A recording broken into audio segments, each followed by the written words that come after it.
15.4 million people can bring in a government, and only for the government to be dominated by 2 people or 3 people.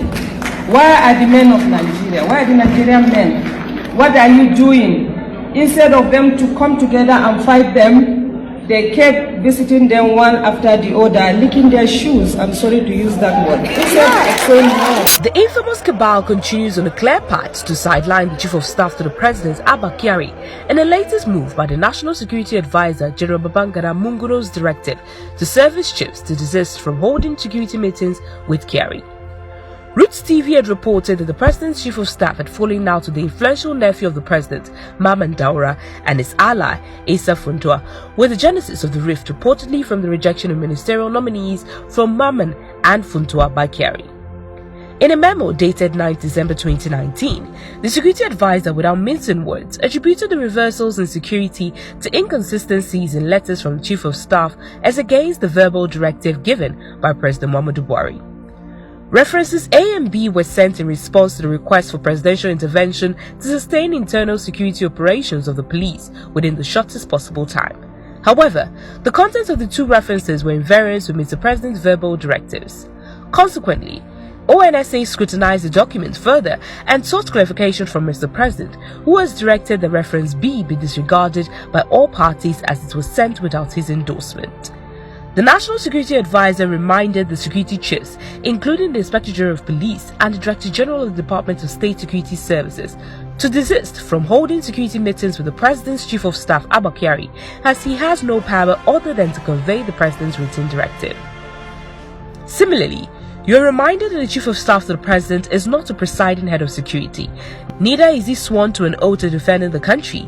As such, unprofessional practices such as presiding over meetings with service chiefs and head of security organizations, as well as ambassadors and high commissioners to the exclusion of the NSA and/or supervising ministers, are a violation of the Constitution and directly undermine the authority of Mr. President.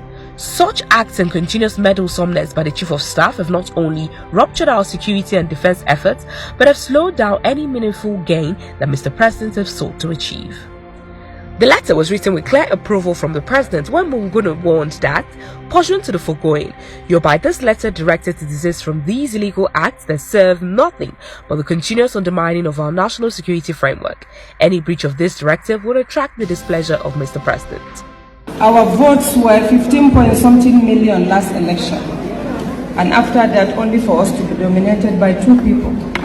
That hinders a collective teamwork that we have started, which is totally unacceptable.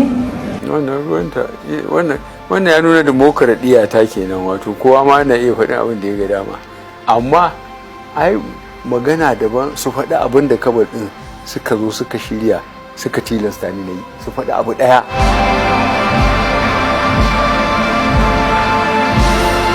The move by the Chief of Staff to the President on the ministerial nominees was retaliated by Mamman Daura and Issa Funtua by ousting Abba Kyari in the controversial Keystone Bank takeover deal, where Issa Funtua allegedly used his son-in-law in AMCON to buy its bad debt and purchase the bank for a paltry 25 billion naira.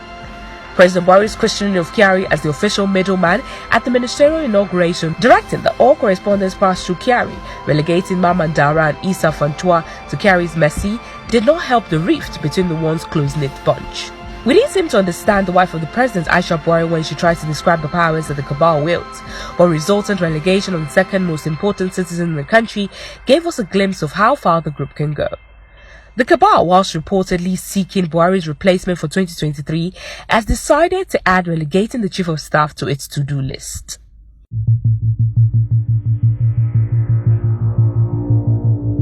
While the cabal is kept busy in its politicking, the nation has been at the mercy of Boko Haram, herdsmen militia, bandits and kidnappers alike. On a daily basis, destinies are cut short and loved ones are left to mourn as the country is overtaken by insecurity. The terrorists are getting bolder, farmers cannot leave their homes to their farms, commuters cannot ply major roads or rail, ransom is paid daily and mass burials held too often. The call for the resignation of the service chiefs whose tenure have expired in the face of glaring incompetence has fallen on deaf ears. Rather, what we see is the National Security Advisor dishing out directives and, like its Commander-in-Chief, apportioning blames where they have failed. Human rights lawyer Femi Falana has revealed that he'll be taking the president to court to prevent him from extending the tenure of the security chiefs who should have retired. While Nigerians die daily, the National Security Advisor Babagana Munguno and the Chief of Army Staff Tukur Buratai continue in an embarrassing feud. Recent reports have suggested that a crisis between the two top security chiefs heightened when the army chief allegedly removed senior army officers from the office of the NSA without sending replacements. The NSA, who has not been formally reinstated, just like any other political appointees of the president since his second term, is also reported to be at loggerheads with other security chiefs. With the latest blame game within the security apparatus of the country and the continuous power play of the cabal to the detriment of Nigerians.